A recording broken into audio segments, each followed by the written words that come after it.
ماہنامہ سلطان الفقر Lahore pod cost میں آپ کو خوش آمدید کہتا ہوں۔ سامعین، آج کا ہمارا موضوع ہے اللہ تک پہنچنے کی سواریاں۔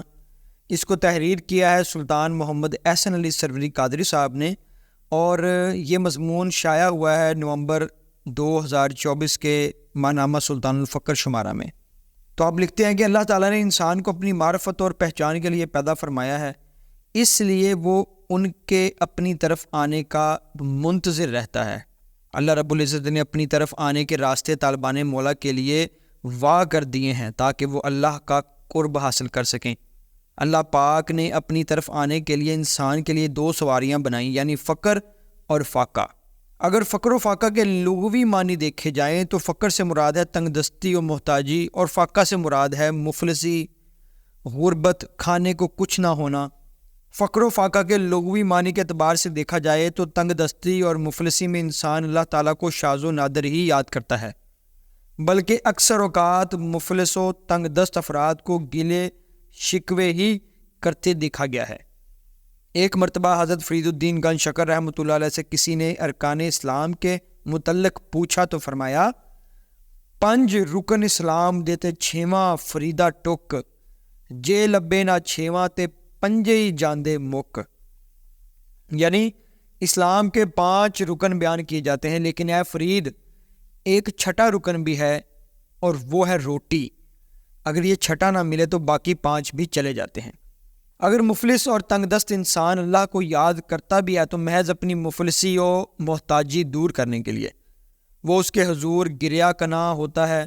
تو اپنی غریبی مٹانے کے لیے۔ پس مفلسی اور تنگ دستی کے ان حالات میں انسان اللہ کا قرب کیسے پا سکتا ہے؟ پس وہ انسان طالب مولا نہیں ہوتا، نہ ہی فقر و فاقہ، تنگ دستی و مفلسی کے معنی کے اعتبار سے انسان کے لیے اللہ کے قرب کی طرف جانے والی سواریاں ہو سکتی ہیں۔ فقر و فاقہ کے اصطلاحی معنی پر غور کیا جائے تو معلوم ہوتا ہے کہ فقر سے مراد حضور علیہ الصلاۃ والسلام کا وہ ورثہ ہے جس پر آپ صلی اللہ علیہ وآلہ وسلم نے فخر فرمایا۔ لہٰذا فقر سے مراد وہ نعمت عظمیٰ ہے جس کے حاصل ہونے پر انسان اللہ کے سوا کسی کا محتاج نہیں رہتا، جیسا کہ حدیث مبارکہ ہے، الفقر لا یحتاج الا الی اللہ، یعنی فقر اللہ کے سوا کسی کا محتاج نہیں۔ اصطلاحی معنوں میں فاقہ سے مراد انسان کے پاس اللہ کی ذات کے علاوہ کچھ نہ ہو، یعنی انسان کا اللہ کے ساتھ تعلق اس قدر مضبوط ہو کہ اس کے پاس خواہ ظاہری طور پر کثیر مال و دولت ہو یا نہ ہو، لیکن اس کے دل میں اللہ کی محبت کے سوا کچھ موجود نہ ہو۔ حضرت سخی سلطان باہو رحمۃ اللہ علیہ ایسے انسان کے لیے غریب کی اصطلاح بھی استعمال فرماتے ہیں۔ غریب وہ ہے جس کے وجود سے غیر اللہ نکل گیا ہو اور اس کے اندر یعنی اللہ تعالیٰ کے سوا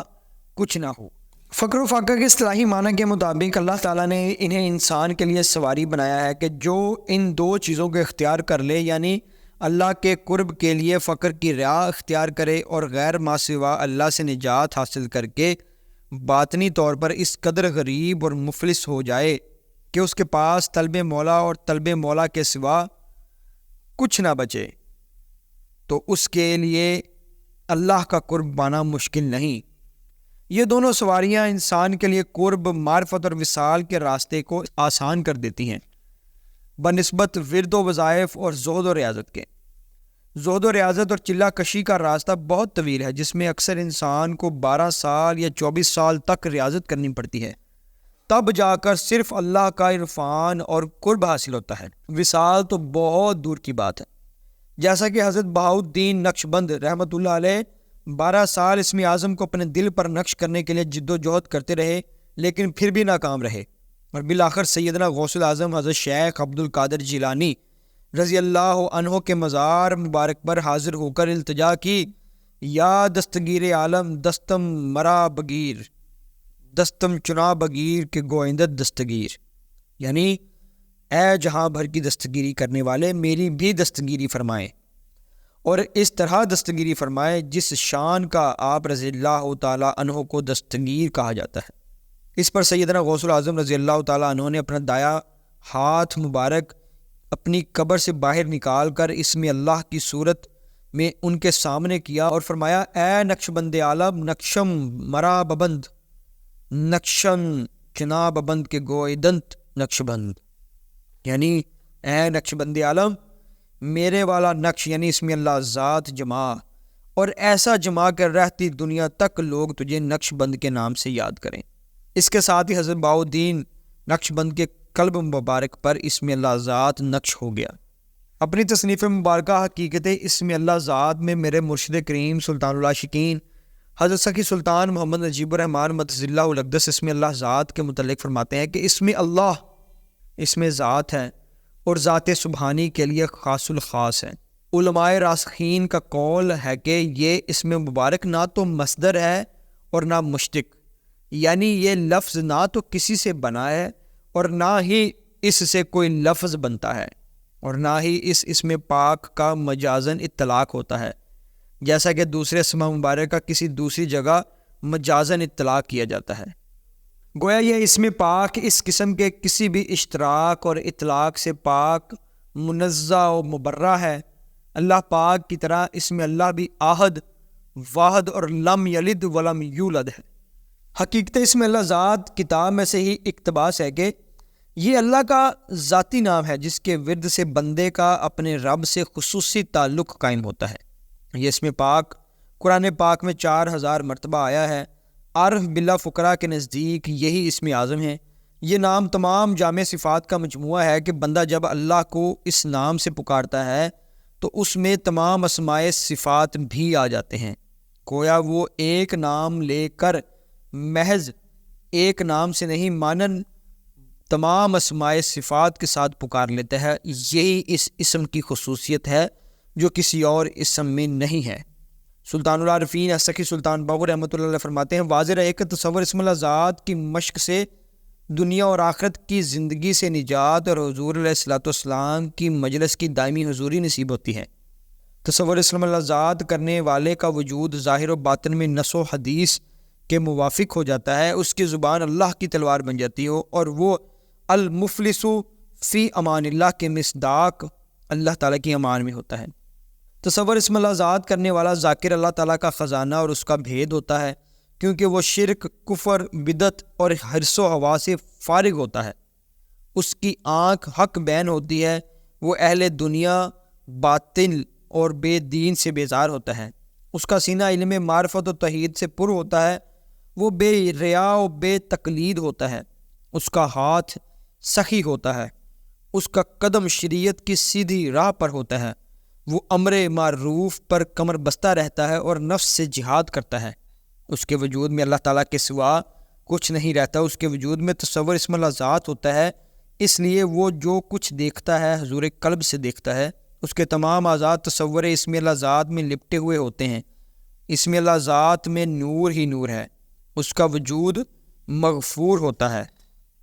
اور وہ ہمیشہ اپنے نفس پر غالب اور کلندر صفت ہوتا ہے۔ شمس العارفین میں سلطان باہو رحمۃ اللہ فرماتے ہیں جب اسم اللہ ذات طالب اللہ کے وجود میں تاثیر کرتا ہے تو اس پر رنگ معرفت چڑھتا ہے اور وہ مرتبہ کمال پر پہنچ جاتا ہے، اس کے وجود سے دوری مٹ جاتی ہے اور وہ اپنی مراد کو پا لیتا ہے۔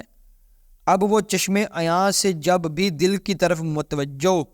ہوتا ہے تو اسے اپنے وجود کے ہر ایک بال پر اسم اللہ ذات کا نقش نظر آتا ہے،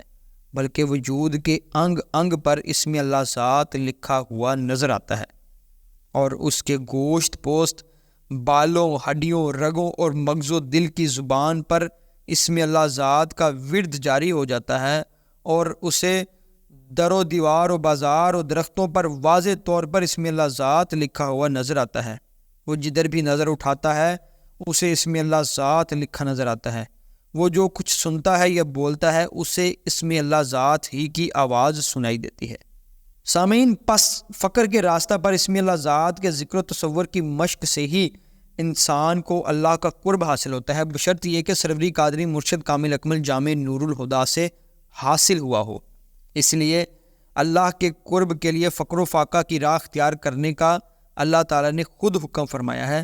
الرسالۃ الغوثیہ میں سیدنا غوث العظم رضی اللہ تعالیٰ عنہ کی اللہ تعالیٰ سے الہامی گفتگو کے دوران اللہ تعالیٰ نے فرمایا یا غوث العظم جعلت الفقر والفاقہ مطیت الانسانی فمن رکبہما فقد بلغ المنزلہ قبل ان یقطع مفافزع والبوادی۔ اے غوث الاعظم رضی اللہ تعالیٰ عنہ، میں نے فقر اور فاقہ دونوں کو انسان کے لیے سواری بنایا، پس جو کوئی ان دونوں پر سوار ہوا وہ جنگلوں اور وادیوں کو طے کرنے سے پہلے ہی منزل مقصود پر پہنچ گیا۔ راہ فقر مرشد کامل اکمل اور اسم اللہ ذات کے ذکر و تصور کے بغیر طے نہیں ہوتی، جبکہ وظائف و چلہ کشی کی زہد و ریاضت سے اللہ تعالیٰ کا قرب پانا بہت دشوار ہے، جیسا کہ بہاؤالدین نقشبند رحمۃ اللہ علیہ کے واقعے سے معلوم ہوتا ہے۔ حضور علیہ الصلوۃ والسلام نے ارشاد فرمایا، لیلۃ الفاقہ معراج الفقراء، فاقہ کی رات فقراء کے لیے معراج ہوتی ہے۔ معراج کا لغوی معنی تو عروج ہے، لیکن اصطلاحی معنوں میں معراج سے مراد اللہ تعالیٰ کی طرف عروج کر کے اس کے حضور پہنچنا ہے۔ جس طرح حضور علیہ الصلوۃ والسلام کو معراج نصیب ہوئی اور آپ صلی اللہ علیہ وسلم اللہ تعالیٰ کے دیدار اور انتہائی قرب سے مشرف ہوئے۔ فقراء کے لیے فاقہ کی رات کی معراج یعنی دیدار کی رات ہوتی ہے، یعنی جب فقراء اللہ کی خاطر سب کچھ قربان کر کے خالی ہاتھ ہو جاتے ہیں تو انہیں اللہ تعالیٰ کا دیدار حاصل ہوتا ہے۔ جنگلوں اور وادیوں کو طے کرنے سے بھی مراد چلہ کشی اور ریاضت و مجاہدہ ہے، لہذا جو طالب مولا فقر و فاقہ کو اختیار کرتا ہے اس کے لیے اللہ کے قرب و وصال کا راستہ مختصر ہو جاتا ہے، اور وہ زہد و ریاضت کی طویل مشقت میں مبتلا ہوئے بغیر محض فقر و فاقہ کی راہ اختیار کر کے مرشد کامل اکمل کی مہربانی و نظر کرم اور اسم اللہ ذات کے ذکر و تصور کے فیض سے اللہ کی پہچان و معرفت حاصل کر کے اس کا قرب و وصال پا لیتا ہے۔ سامعین، سلطان العاشقین حضرت سخی سلطان محمد نجیب الرحمن مدظ اللہ الاقدس سے اسم اللہ ذات کا ذکر و تصور فی سبیل اللہ حاصل کرنے کے لیے خانقاہ سلطان العاشقین تشریف لائیں۔ اس مضمون کو تحریر کرنے کے لیے جن کتابوں سے استفادہ حاصل کیا گیا ان میں شامل ہیں سیدنا غوث الاعظم حضرت شیخ عبد القادر جیلانی رضی اللہ تعالیٰ عنہ کی تصنیف لطیفہ الرسالات الغوثیہ، سلطان باہو رحمۃ اللہ علیہ کی تصنیف مبارکہ شمس العارفین اور کلید التوحید کلاں، اور میرے مرشد کریم سلطان العاشقین سخی سلطان محمد نجیب الرحمن مدظ اللہ الاقدس کی تصنیف مبارکہ حقیقت اسم اللہ ذات۔